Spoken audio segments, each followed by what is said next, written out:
नमस्कार एवरीवन, कैसे हैं आप? उम्मीद करती हूँ आप अच्छे होंगे। तो अभी हम बात करेंगे अपने आर्मी रिजल्ट को लेके। जो पिछले 3 दिन से जो हमारे देश में आर्मी रिजल्ट को लेके जो माहौल था उसके बारे में।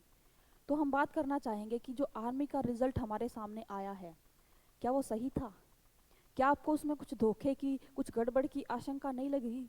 क्या वो रिजल्ट बच्चों के लिए खुशियाँ लेके आया है? क्या वो रिजल्ट बच्चों की उम्मीदों पर पानी फेरने आया है? क्या कुछ हमें देखने को मिला? ऐसा ही कुछ एनालिसिस, ऐसी ही कुछ बातें आज हम अपनी इस वीडियो में करेंगे। तो आप सब जानते हैं कि लगभग हमारे देश के कोने कोने से बच्चे इस रिजल्ट का वेट कर रहे थे, क्योंकि लगभग पूरे देश में कहीं ना किसी एआरओ पे जो थी वो भर्तियां चली थी और सबका रिजल्ट इन्हीं 2-3 दिनों में आया है। तो आपने देखा होगा कि ये रिजल्ट किसी के घर में खुशियाँ लेके आया है तो किसी के घर में मातम। आप देखेंगे कि लगभग हमारे देश के 70 से 80% बच्चों के घर में इन 3 दिनों में जो माहौल रहा होगा, जो दुख का माहौल, जो मातम का माहौल रहा होगा, वो आप सब लोग जानते हैं। तो इसके लिए जिम्मेदार कौन है? क्या इसके लिए बच्चे जिम्मेदार हैं? आपने देखा होगा कि बच्चे बेचारे 50 के 50 क्वेश्चन ठीक करने के बाद भी आज बाहर बैठे हैं। बच्चे पूरे 100 का पूरे पूरे एक्सीलेंट फिजिकल करने के बाद भी आज बाहर हैं। बच्चे एनसीसी सर्टिफिकेट लेने के बाद भी आज बाहर हैं। तो गलती किसकी है? क्या बच्चों की गलती है? तो ऐसी ही कुछ क्लिप्स हमारे पास है, कुछ पिक्चर हमारे पास है जो बच्चों के साथ हुए धोखे को आपके सामने शो करने के लिए कि ऐसी कुछ गड़बड़ हमें इस रिजल्ट में देखने को मिली है। तो देखिए, ये कुछ बच्चे हैं हमारे, आप जैसे ही कुछ भाई हैं जिन सब के पास पास एनसीसी के सर्टिफिकेट थे। किसी के पास सी सर्टिफिकेट था, किसी के पास ए सर्टिफिकेट, तो किसी के पास बी सर्टिफिकेट। इन सब ने एक्सीलेंट में फिजिकल किया था, यानी कि 100 नंबर इनके पास इनके फिजिकल के थे। अब आप खुद ही देखिए, 100 नंबर फिजिकल के इन बच्चों के पास थे, 100 नंबर मेडिकल में फिजिकल में लेने के बाद और 100 नंबर का सी सर्टिफिकेट होने के बाद भी ये बच्चे आज फेल हैं। इन बच्चों का लिस्ट में नाम नहीं आया, तो इन बच्चों की क्या गलती थी? 200 में से 200 नंबर ले चुके हैं, 200 में से पूरे 200 नंबर इनके पास है, उसके बाद भी इनका सिलेक्शन नहीं हुआ। तो आप हमें बताइए कि ये बच्चे इससे ज़्यादा और क्या कर सकते हैं? इससे ज़्यादा और क्या लेकर आए? 200 में से 200 नंबर लेने वाला बच्चा खुद को कहाँ इम्प्रूव करे? किस बात पे वो तसल्ली करे कि मेरी कमी कहाँ पे रह गई? कम से कम इन बच्चों को ये जवाब तो दे दो कि आपका सिलेक्शन किस वजह से रुका है, किस वजह से आपको फेल किया गया है, कौन सी कमी आपकी रह गई जिसको आपको अगली भर्ती में आपको इम्प्रूव करना है। क्या इम्प्रूव करेगा ये बच्चा? क्या इम्प्रूव करेगा? कहीं कहीं आपने देखा होगा, कहीं पे 88 नंबर का फिजिकल करने वाला बच्चा और 98 नंबर अपने एग्जाम में लेके आने वाले बच्चे का सिलेक्शन हो गया है। कहीं पे 172 नंबर लेके आने वाला बच्चा सेलेक्टेड हो गया है और कहीं पे 200 नंबर लाने वाला भी फेल है। ऐसा क्यों हुआ? क्यों हुआ? आप देखिए, ये इनके माता पिता हैं, ये इनके माता पिता हैं जो किसी एआरओ के सामने इकट्ठे हुए हैं। अब आप एक बताइए, ठंड में इन आदमियों की का वहां जाने का मकसद क्या था? आप ये सोच सकते हैं कि कितनी उम्मीदें टूटी होंगी इन लोगों की कि इतनी ठंड में इन बुजुर्गों को वहां पे जाने की जरूरत पड़ी है। उम्मीदें टूट गई हैं इनकी। हमारे इस रिजल्ट ने कमर तोड़ दी है हमारे बच्चों की, और उससे कहीं ज्यादा उन्होंने भरोसा तोड़ा है उनके माता पिता का। अब मैं जानना चाहूंगी, ये देखिए, इनमें से एक बच्चा जिसका रिजल्ट में नेगेटिव रिजल्ट रहा है, जो फेल रहा है, उस बच्चे को रनिंग के दौरान हमारे ऑफिसर ने इनाम भी दिया था, क्योंकि एक्सीलेंट रनिंग उसकी थी। सबसे पूरे बैच में सबसे बेहतर, सबसे एक्सीलेंट, यानी कि उस दिन जितने भी बच्चों ने रनिंग की थी सबसे एक्सीलेंट परफॉर्मेंस इस बच्चे की रही थी। और उसकी उस परफॉर्मेंस के लिए उसे उसी दिन प्राइज भी मिला था। उसके बाद भी वो बच्चा फेल, उसके बाद भी उस बच्चे का रिजल्ट नेगेटिव, उस बच्चे का लिस्ट में नाम नहीं। तो क्या करें हमारे युवा? क्या करें हमारे युवा? क्या गलती रही है उनकी? क्या करें? 5 साल लगा देता है एक बच्चा एक एनसीसी सर्टिफिकेट प्राप्त करने में, और उसके बाद आपकी एक कलम चलती है, एक लिस्ट निकालनी होती है, बस उसमें से उस बच्चे का नाम निकाल दो और फेर दो पानी उसके पूरे 5 साल की मेहनत पे। क्या जानो आप कि सुबह ठंड में 4 बजे उठ के रनिंग करके आने का दुख क्या होता है? क्या जानो आप कि अपने बूढ़े माँ बाप को हर दिन एक एक दिन उनको बूढ़े होता देखना क्या होता है?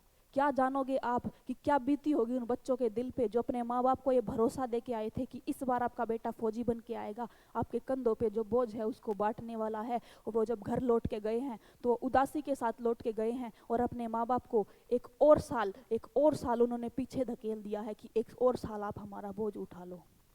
क्या समझेंगे आप, क्या समझेंगे आप कि जब एक 17-18 साल का बच्चा अपने मन में अपने परिवार की जिम्मेदारी उठाने का जज्बा रखता है तो कितना बड़ा कॉन्फिडेंस उसको चाहिए होगा, कितनी बड़ी कितनी मजबूरी रही होगी उसके परिवार की कि उसको 4 साल की उस सर्विस के लिए 4 साल की उस सर्विस के लिए भी वो तैयार है, जब उसको पता है कि 4 साल उसको वहाँ पे ड्यूटी देनी है जहाँ पे उसकी ज़िंदगी का एक सेकंड का भरोसा नहीं है।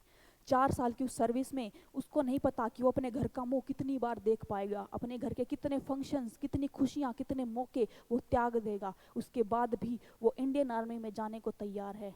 तो आप समझ सकते होंगे कि उसका जज्बा क्या रहा होगा, क्या मजबूरी उसके परिवार की रही होगी, क्या कंडीशन उसके घर की रही होगी कि इतना कुछ होने के बाद भी एक बच्चा अपना सब कुछ छोड़ के इंडियन आर्मी को समर्पित कर देता है। और फिर उसको बदले में क्या मिलता है, उसको बदले में क्या मिलता है, धोखा। उसके साथ धोखा होता है, एक बच्चे की मेहनत पे पानी फिर जाता है। कौन जिम्मेदार है इसका, क्या करें युवा। आपने जब टीओडी की योजना लागू की थी तो आपने पूरे जोश के साथ, पूरे भरोसे के साथ बच्चों को ये वादा किया था कि हर साल 45,000 हम जवान सेना में भर्ती करेंगे। तो देंगे आप अब इस बात का हिसाब कि 2022 की वो 45,000 वैकेंसियाँ कहाँ पे फिलअप की आपने, देंगे आप, दीजिए हमें ब्यौरा कि क्या पूरे 45,000 वैकेंसी आपने फिल कर ली। और नहीं की तो किस उम्मीद पे आप वोट मांगने के टाइम पे बच्चों के सामने आ जाते हो, किस बात पे आप कहते हो कि जय जवान जय किसान। क्या आपने जवानों के साथ अच्छा किया, क्या आपने किसानों के साथ अच्छा किया, किसी के साथ अच्छा नहीं किया। तो किस बेस पे आप बोल रहे हैं कि भारत महान है। क्या हमारे बच्चे सिर्फ धोखा खाने के लिए पैदा हुए हैं, क्या हमारे बच्चे सिर्फ आर्मी में फ्री फंड में मरने के लिए तैयार हुए हैं, क्या उनकी मेहनत का कोई मोल नहीं है। जब आप देखते हो आपके भाई बंधु जब हजारों करोड़ों का घोटाला करके निकल जाते हैं तो हमारे देश की जीडीपी पे कोई फर्क नहीं पड़ता, लेकिन जब वही बात हमारी इंडियन आर्मी के जवानों को सैलरी देने पे आती है, हमारे जवानों के हित में कुछ करने पे आती है तो हमारे देश का हाल बुरा हो जाता है, हमारे देश की जीडीपी गिर जाती है, हमारे देश का इकोनॉमिकल स्ट्रक्चर गड़बड़ कर जाता है।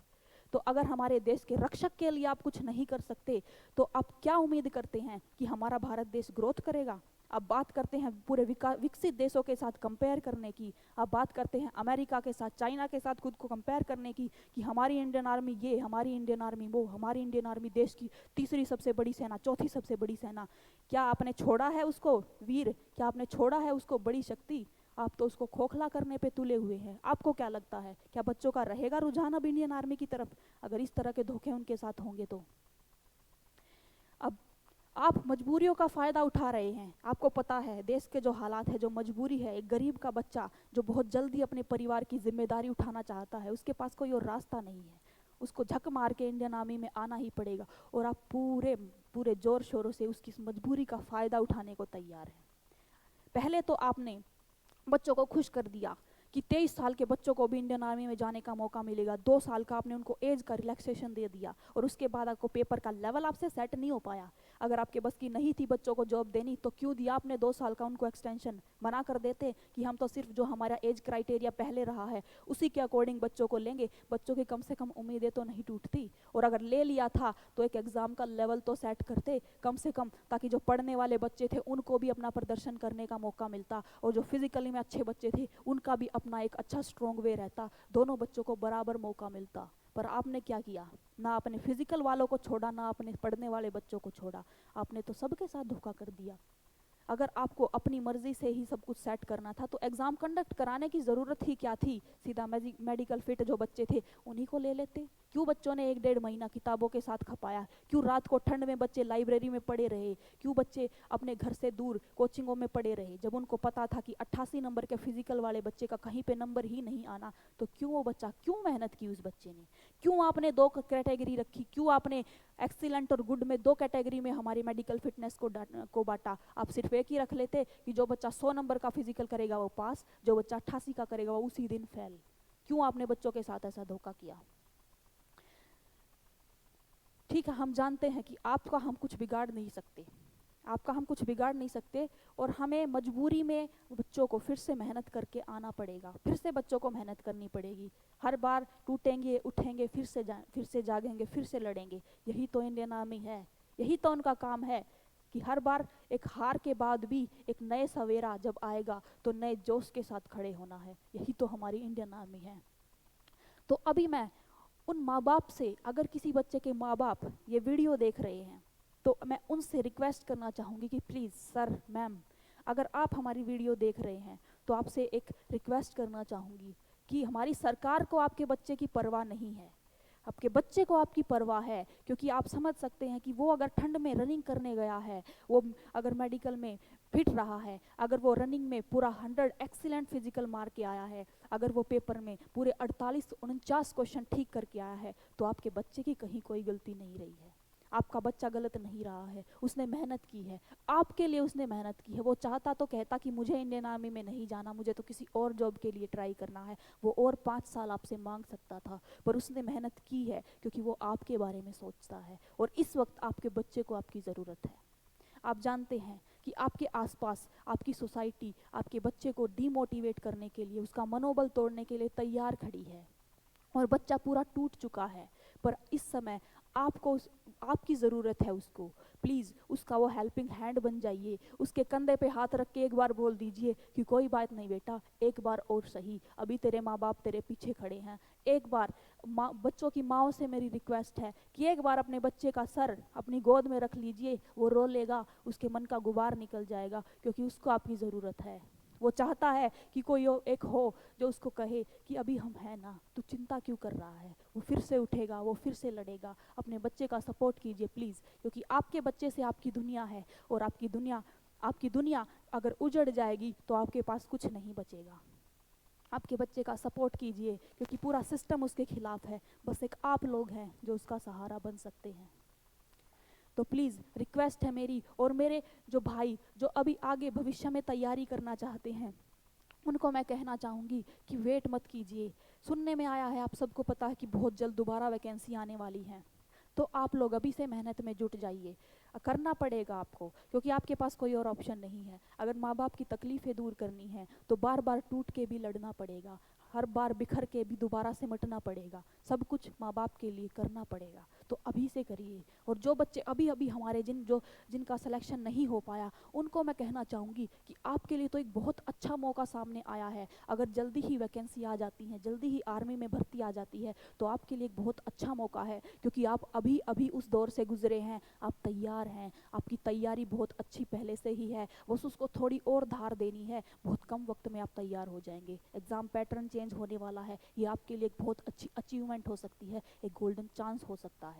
आपकी रनिंग पहले से ही अच्छी है। आप अगर किसी बच्चे का पहले 88 का फिजिकल रहा है, तो अपनी रनिंग को बेहतर कीजिए, उसको एक्सीलेंट पे लेके आइए, और अपनी जो स्टडी है उसको साथ साथ जारी रखिए, ताकि पहले ही चांस में बदलाव के बाद भी, जो हमने बात की थी कि बदलाव के बाद भी बदल के, ए धरती माँ तेरी गोद में आने के लिए तेरे नौजवान तैयार हैं। धन्यवाद।